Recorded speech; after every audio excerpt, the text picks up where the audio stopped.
Well, now I'll move on to our very special guest speaker. And I have a great deal of pleasure to introduce Bill. And we'll have to share my screen in a minute, so we'll just take a few minutes to do that. But I'll introduce you first, and then we'll share the screen. Okay. So Bill is an Emeritus Professor at the University of Adelaide. He is, his main work has been, he was retired in 2015. He's a reproductive biologist whose main research focus is on the evolution, morphology, and gametes? Sorry? What? Morphology and gametes. Gametes. So I put that up because I was pretty sure I knew what it was, but I thought, well, I'll just get it right. Cell that fuses during fertilization, such as a sperm or egg cell. Is that right? Okay. Yeah. Could you move the paper away? Oh, terribly sorry, people. And fertilization using Australian rodents and marsupials. He's published around 185 scientific papers. Wow, that's a pretty special number. Published a book for CSIRO in the Australian Natural History series entitled Native Mice and Rats. He's published 20 review articles, editorial board member of the journal Reproduction for 6 years, wrote with others the introduction sections on rodents in the 3rd edition of Mammals of Australia.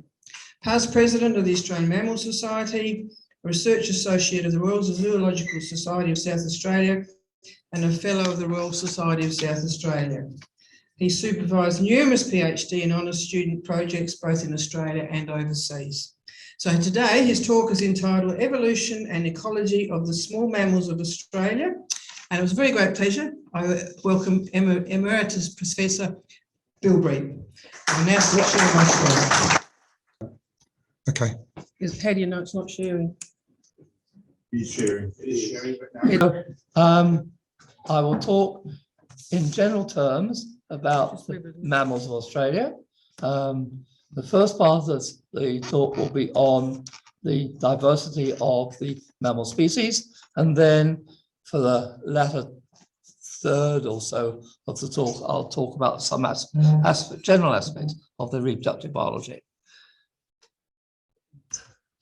So to start off with, I thought showing this picture of the boat that Charles Darwin used to go across the world. And as you probably know, he spent 3 or 4 weeks in Australia. He actually visited 3 sites, Sydney area, where he got onto a horse and went up the mountains, and then he went down to Tasmania for a while, and then not shown them out there, he also stopped off for a short period of time in southwest WA.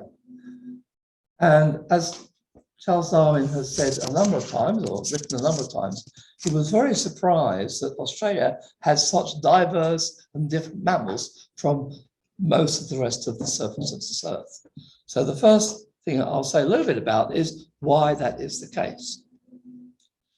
What he did come across was in the Blue Mountains and just beyond, he came across 2 or 3 marsupial species, including that long-nosed polarosa in the middle there, and he also came across a platypus or 2. And much to his surprise, it would seem, when he stopped off in that southwest WA, he came across a rodent, this bush rat that's shown on the left there. So that was his experience of visiting this country in about the 1830s, I think it was. So the first question is, why is it that we've got such different groups of mammals in this country from the other major continents and surfaces of Earth? And the answer to that question is it relates to the history of Australia. Way back in the Cretaceous era, Australia was part of the supercontinent Gondwana, and in the northern hemisphere, you had the second supercontinent, was Laurasia. In Laurasia, you had radiation of the different eutherian or placental mammals. In Gondwana, you had not many of those eutherian mammals, but you had some marsupials and a few monotremes. And over the next, over the next 20 or 30 million years, Australia broke off from the supercontinent Gondwana and gradually drifted north towards Southeast Asia. And that's shown on the map on the right there. And as Australia got close to the Southeast Asian landmass, you first got, you had radiation of the marsupials and to a lesser extent the monotremes occurring on the Austrasian landmass. And then about 15 to 20 million years ago, it would seem from the fossil record that a few bats got into Australia. Presumably they flew from Southeast Asia to Australia. And then later on, as Australia got close to the Southeast Asian landmass, you got some rodents, presumably floating out on bits of vegetation, arriving on the edge of the Australian landmass, and then entering Australia. So as a consequence of that more recent geographic origin of the country, you got some eutherian mammals arriving in Australia. So what I'll first of all do is say a little bit about the different species of monotremes, marsupials, and I call them placental mammals, but that's a bad term because that implies that marsupials do not have a placenta. They do, it doesn't last very long. I'll say something about that later on, so I'll call them eutherians. How many of you are familiar with the term eutherians and metatherians? About a third of you. Okay. Well, first of all, what monotremes do we have? Well, it turns out that apart from the platypus, you've got short-beaked echidnas and long-beaked echidnas. And the long-beaked echidnas, there was one species in Australia. It was claimed to be present recently, but that claim was because that individual, who's a famous person now, and I won't mention his name, mixed up what he was looking at the British Museum of Natural History. So long-beaked echidnas now only occur in New Guinea, but of course we have a platypus and a short-beaked echidna. And the next few minutes, I'll say a little bit about the echidna. This is just a couple of photographs I took of it on Kangaroo Island. It's able to quite see back, and on the top right, you've got its footprints. The person who's really made a lot of headway in understanding the basic biology of the echidna is this lady here called Peggy Rismiller. Who knows Peggy? One, two of you only. Okay. Peggy arrived in Adelaide about 35 years ago. And she initially worked on tiger snakes, but then she migrated to Kangaroo Island and just lived on Kangaroo Island for the last 30 years or so. And it's on Kangaroo Island that she has studied. So we'll come back to saying something about Peggy's work in a while. The second group of mammals, of course, are the marsupials. So it's typical adult red kangaroo, shows typical photographs I took on KI of a macropod, the western grey kangaroo and the koala, of course. And I'm focusing on the small mammals, small marsupials. This shows you a couple of pictures of the western pygmy possum that I took in Narkat National Park. Delightful animals. There's been a couple of students work on them, but I've not been directly involved in their project. And they feed on nectar and pollen and insects. The other group of small marsupials that I've worked on are species that occur in Central Australia. There we go. Okay, well, I'm just going to. Okay. That's what I'm checking up there. So for the first 8 years, when I was a young, naive lecturer, I got some grant money to go to Central Australia to do survey work of the small mammals that occurred there.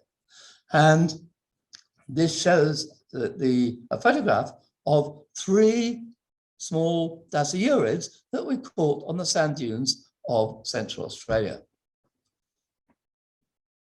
The actual specific identification of one of them, the Smithnopsis macroura, is questionable. I've sent the picture to Chris Tickman, who knows a bit about these animals, and he thinks, no, it's not macro, it's Hodgebis. Anyway, the point I'm making is that on the sand dunes of Central Australia, you have several species of these insectivorous dasyurid marsupials, which are otherwise known as dunnarts. But luckily,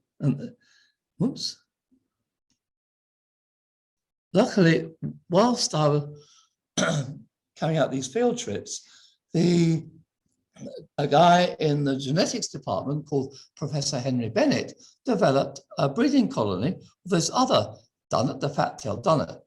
And after a year or two, he tapped me on the shoulder and said, why don't you join forces with me? So the dasyurid marsupial that I focused on was this particular species, thanks to Henry Bennett breeding it at Adelaide University.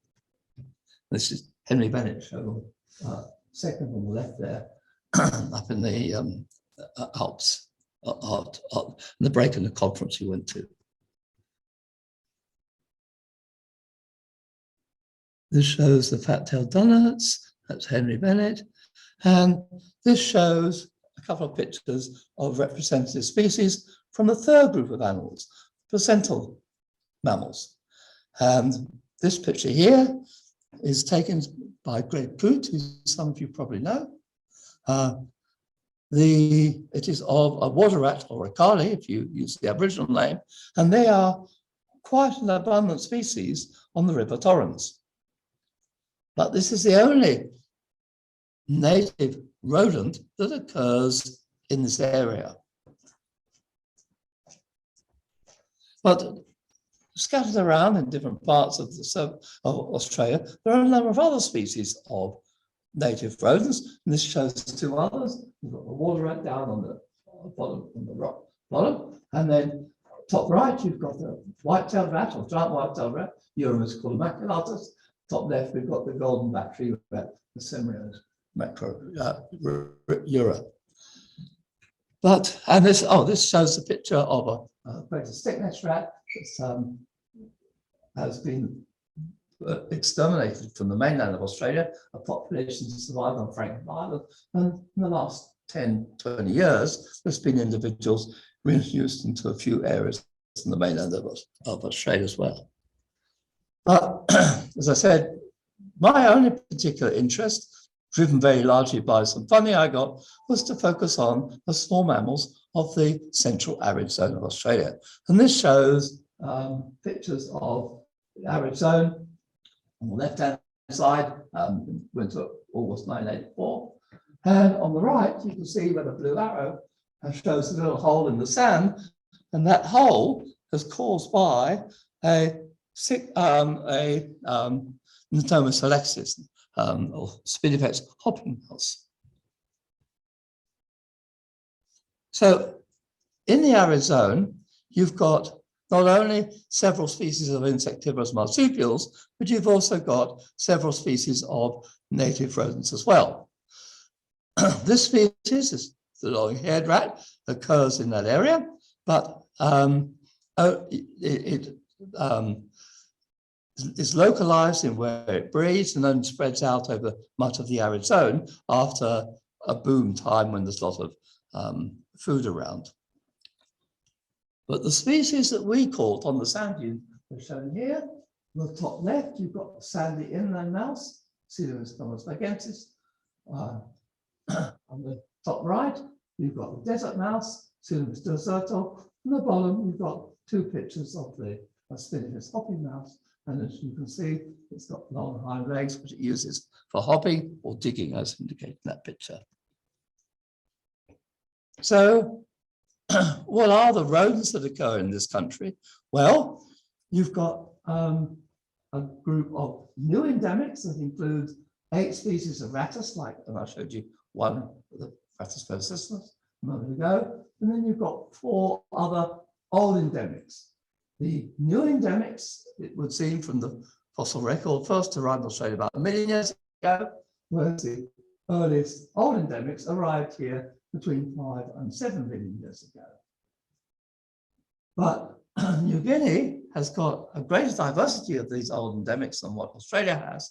And the only group that's more abundant in Australia than New Guinea are the so-called conluring rodents that includes the 3 species I showed you in the previous slide.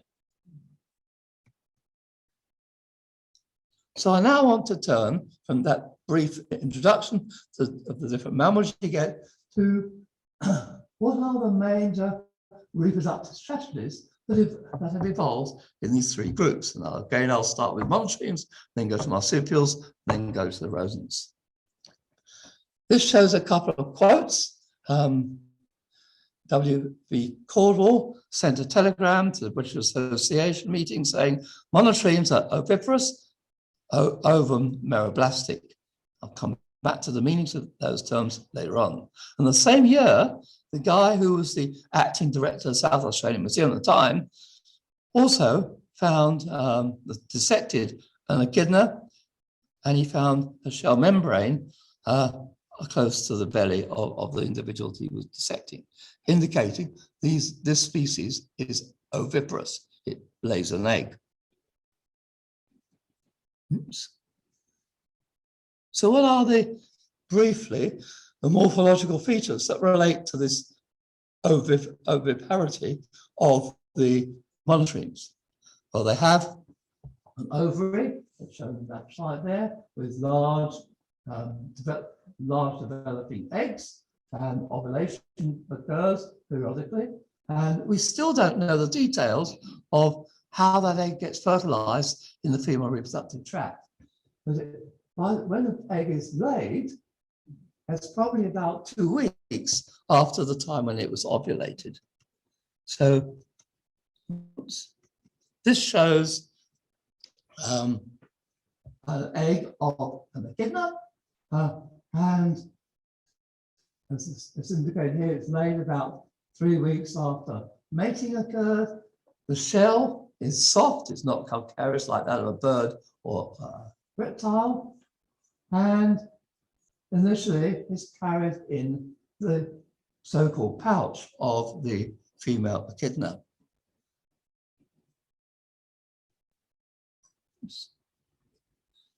And the young develops within the shelled egg, and then it develops a little egg tooth, and it then gnaws its way out of the shell membrane around it. And that occurs, as indicated in the slide here, about 10 days after fertilization occurs. So, does the female echidna suckle the young?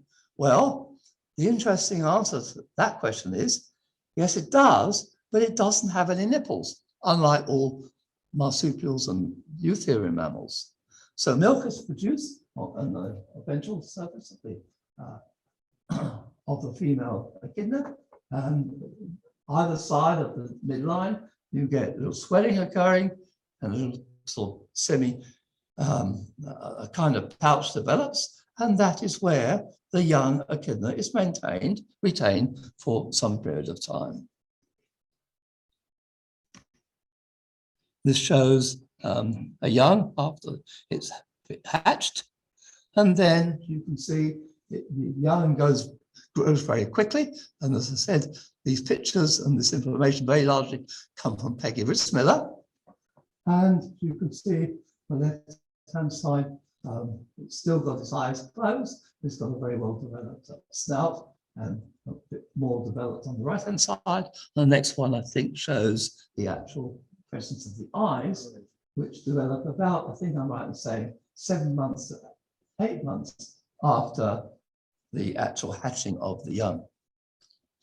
The female will then go put this young echidna in a little burrow, periodically go back so that the young can suckle, and then after a while she will put sand over the top of the burrow and go away and not return. And she would only return every 4 or 5 days to suckle the young. The rest of the time, this poor young echidna's sitting in the burrow waiting for mum to return for some food, because she only turns up about once every 4 or 5 days apparently. That information is from Becky Rismiller.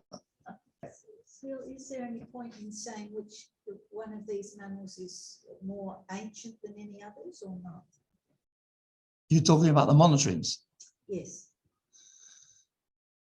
The fossil record of both the echidnas and the platypus go back to 40 or 50 million years. There are very few fossils, but there are a few.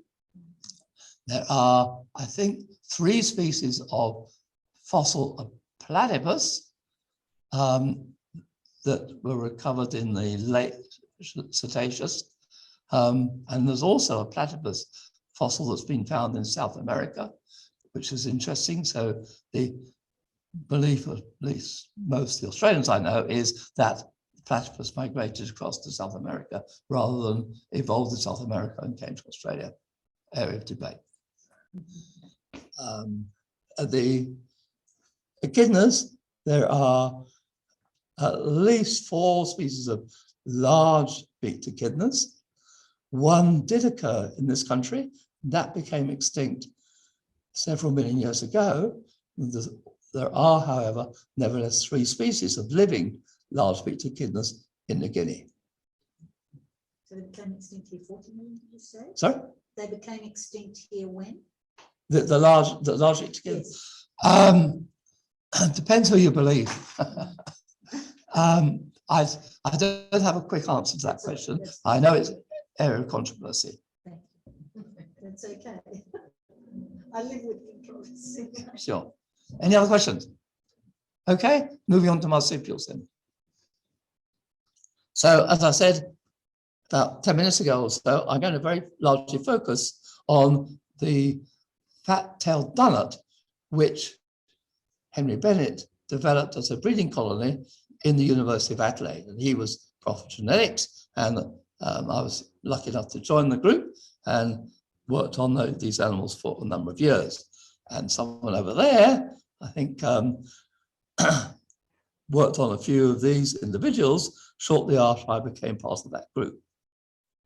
So what about the general reproductive strategy of dunnets as a typical marsupial? Well, first of all, the ovulated egg, shown here, is actually a possum egg, is much larger, as is all the eggs of marsupials, than that of a Euthian mammal. The mouse is shown on the left, and you've got the possum, or it could be a dunnet egg shown on the right-hand side. But both these eggs are surrounded by a coat, which is a glycoprotein coat called the zona pellucida. So if I mention that word, hopefully you'll remember what I'm talking about. This shows recently fertilized eggs, early embryos of a dunnet, 1-cell stage and 2-cell stage. The left-hand side shows the 1-cell stage, and as you can see, the zona pellucida is indicated by ZP. And as the egg, within a few hours of becoming fertilized, passes down the oviduct to the female, you get 2 other coats deposited around it, including the outer coat, which is called the shell membrane. And on the right-hand side in 33, you've got this early embryo has undergone the first cell division or cleavage division, 2-cell embryo. And as you can see, it's surrounded by zona pellucida still, and also the shell membrane, which is referred to as SM. And down the bottom, you've got a scanning electron micrograph of a shell membrane around the 2-cell embryo. Did you help me do these, or was it after your time? No, So then you have in the marsupial not a shell, but a shell membrane around the developing embryo, and the embryonic life of a marsupial, as shown by Dunnett, is about 80% in the uterus of the female before implantation, and then the shell membrane, as indicated by the arrow there, gradually degenerates, and the embryo finally attaches to a bit of the uterus of the female and remains attached for about 2 days, and then hatching occurs. And this shows taken from the Sullivan Wooley's paper, shows the developing changes of the embryo occurring, and then at about day 10 or 11, that hatching takes place, and then a little while later, you get this situation with the embryos occurring in the pouch of the female, and they do have nipples in contrast to the monitoring. So, in contrast to eutherian mammals, you've got a fairly short pregnancy length, most of which is prior to implantation, then just a couple of days of attachment of the embryo to the mother's uterus, and then it's born, and then you have a long period of lactation, 70 to 90 days, with the embryos, up to 8 to 10 of them, in the pouch of the female. And that's shown again on the left, and top right, you've got the female with a whole bunch of young. And these animals bred quite readily in the university, thanks to Henry Bennett setting it up. And so we got quite a lot of material to work with. Oops. So, in summarizing the reproductive strategies then, monotremes are oviparous because there's a shell around the egg, like in the bird reptile. The embryo is nourished by some yolk and some secretions from the female, and then the shell membrane and the shell are laid down. The hatching, the laying of the egg occurs, and 10 to 14 days later, the embryo hatches out from the shell and suckling takes place. Marsupials, there's no shell, but there is a shell membrane that remains around the embryo for most of its life in the female. And then eventually the embryo, or the shell membrane, gets dissolved and the embryo attaches to the maternal uterus, and then you have retention of the embryo to the maternal uterus for 2 or 3 days. Hatching occurs, suckling takes place. So obviously that asks the question, why did viviparity, like the marsupials, evolve from oviparity? Well, that's an area of debate, and I won't get sidetracked on that at this time, but I could do later if you're interested in that question.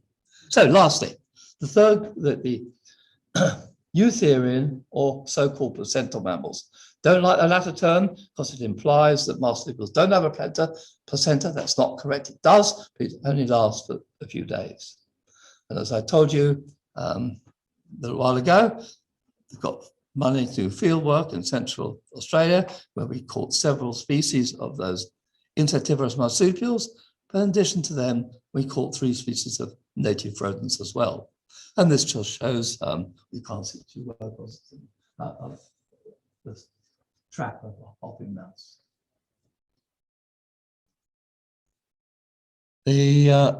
How do we trap the animals? Two methods. We use these traps as shown on the right-hand side, and also pitfall traps. The latter, in particular, were good at catching the marsupials, whereas the former were more successful in getting the rodents. So this just shows the 3 species of rodents we caught on the sand dunes in Central Australia. And The bottom left, desert mouse, was only very rarely caught, but the one of particular interest to us was top right, the simplex hopping mouse. And we end up developing a breeding colony of these animals at the University of Adelaide. The characteristics of simplex hopping mouse is it's got long back legs for hopping, rapid being locomotion, if you like, and large ears and eyes for detection of predators and prey. And it also excretes highly concentrated urine, so it doesn't need much water for survival. Oops. So unlike the marsupials, the ovulated eggs of placental mammals or metatherians, there's three species of shown here on the left-hand side. They're surrounded by this zona pellucida, as I mentioned before, by ZD. But in addition, outside the zona, you've got a whole lot of cells from the ovary, which facilitate movement of the egg down the first part of the female reproductive tract and through which the sperm has to go if that egg's going to be fertilized. Oops. So what about embryo development of eutherian mammal? This just shows the first few cell divisions that take place, and then, oops, oh, this doesn't show it here. And then you get what's called a blastocyst, with which then attaches to the maternal uterus. And as you can see in this slide here, pregnancy length is for about 32 days, and very much unlike the marsupials, attachment occurs to the uterus about a quarter of the way through the length of the pregnancy, which differs dramatically from marsupials. And compared with other rodents, the native Australian rodents have a relatively long pregnancy length.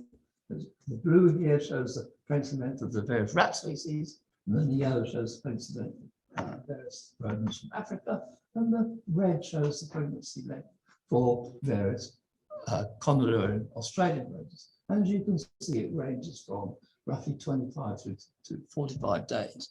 And that's quite significantly longer than what you have in lab mice and rats.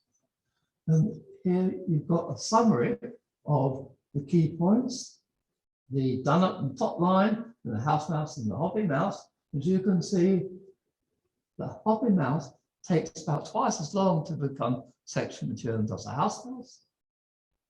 Pre-implantation length in a rodent is only 4 to 5 days, about half the length of time what it is in dunnet. Conversely, the post-implantation time is only about a couple of days in a dunnet, whereas in a rodent it's 16 to 30 odd days or so. So the summary on the right-hand side, we've got total pregnancy length. The dunnet, I mentioned before, was I think 12 days, whereas in the house mouse, it's about 20 days. And in your typical Australian rodents, like your hopping mouse, it's 30 days, and the suckling can extend it up to about 40 days. So conclusions then. The dunnet, as an example of marsupial, compared to a hopping mouse, ovulates much larger eggs, oocytes. They become surrounded by a shell membrane, but not a shell, unlike a monitoring. The pregnancy length is very short, as just a moment ago, particularly that of the post-implantation period. And it gives birth to tiny young, which then enter a pouch, and suckling occurs for several months. And then that period of suckling does last for several months, all told. So basically that comes to the end of my little talk. Questions? Ancestor. We presume so. And where did that originate from, or what did it look like? And why did you then get a divergence of reproductive strategies? Well, there's two parts to that question. Where did the divergence into eutherians and marsupials take place? Answer to that question is we don't know. The oldest fossils occur, I think I'm right in saying, in South America. Going back to my first slide or two, when Australia broke off from Gondwana, it drifted north, marsupials radiated. South America was the other landmass, I didn't mention this, where you have an abundance of marsupials and placental eutherian mammals as well. So one assumes that that was the area where divergence into two groups took place. And there's one particular reproductive biology conferred advantage over the other. Why have we got these two reproductive strategies running in concert with each other? Why hasn't one eliminated the other, provided a greater? Well, the answer to that is both seem to be successful. One is not necessarily better than the other. There are two ways to achieve the same end. And obviously, Australia, when it broke off from Gondwana, didn't have any eutherians present to compete with anyway. It was only when it got within the last 6 million years to Southeast Asia did you have movement of placental mammals into Australia. Hasn't answered your question fully, I know, but that's about the best I can tell you. But I think I will go back to one point, as I re-emphasize, that where this has been discussed, it has been argued, I think fairly convincingly, that it's two separate reproductive strategies, and they're both successful, and that's why one hasn't eliminated the other.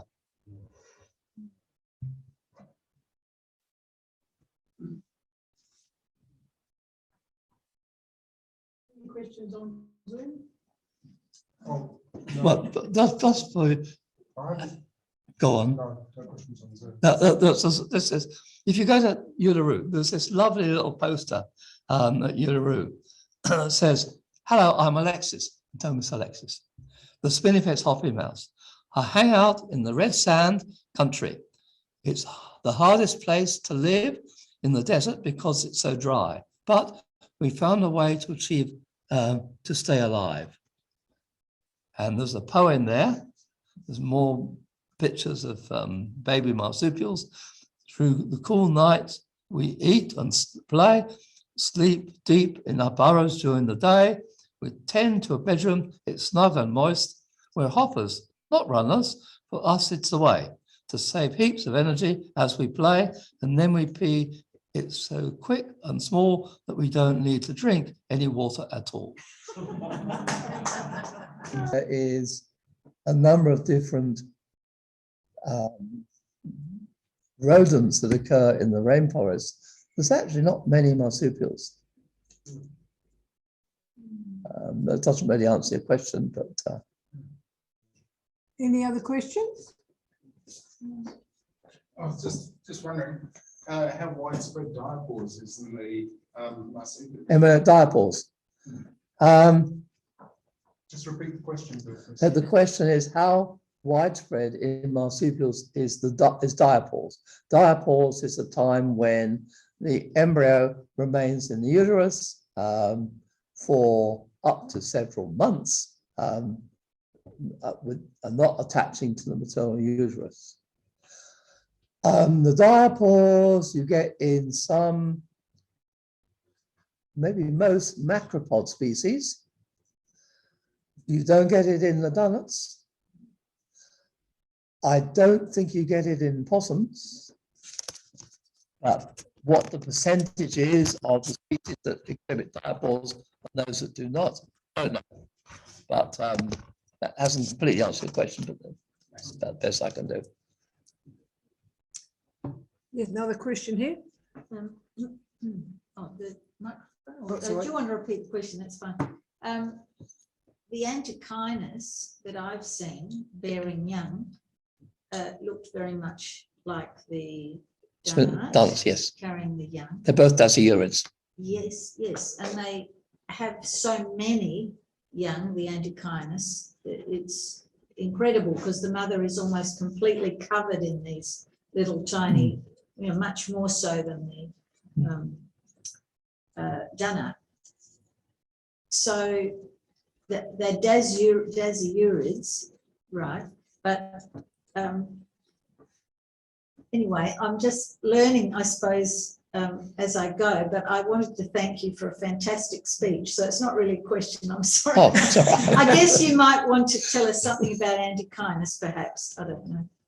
We didn't have Antechinus breeding at University of Adelaide, so I did not work on them much at all. There are a lot of other people around who know far more about Antechinus than I do. But having said that, yes, they do occur in the Adelaide Hills, one species of. And yes, your general point about the number of young is a valid one for a lot of dasyurid marsupials. You can in Smithopsis, the dunnet, you can have up to a dozen embryos born, but mum has only got 8 nipples, so 4 of those young are going to die very shortly after birth. I think the most extreme example of that is the Tasmanian devil, and I think I'm right in saying that it can give birth to up to 30 young, but only has, you know, half a dozen 8 nipples. So it seems a very wasteful thing to ovulate that number of eggs and produce that number of embryos when you can only actually rear a small percentage of them, but that does seem to be the case in several different dasyurid species. Is that to serve the survival of the fittest? It's a competition between young to join on. I have not read any papers specifically on that, so I don't know whether this is or not. But certainly, the death rate of newly born young dasyurids is quite often quite high. But it's a direct competition between individuals to attach nipples. Don't know. Thank you. Okay, just one more. Any other questions? Well, I'd like to, on behalf, is this on? Yeah. On behalf of everyone, to Bill, I'd like to say thank you so very much for your talk. You're welcome. Your brain must be just big.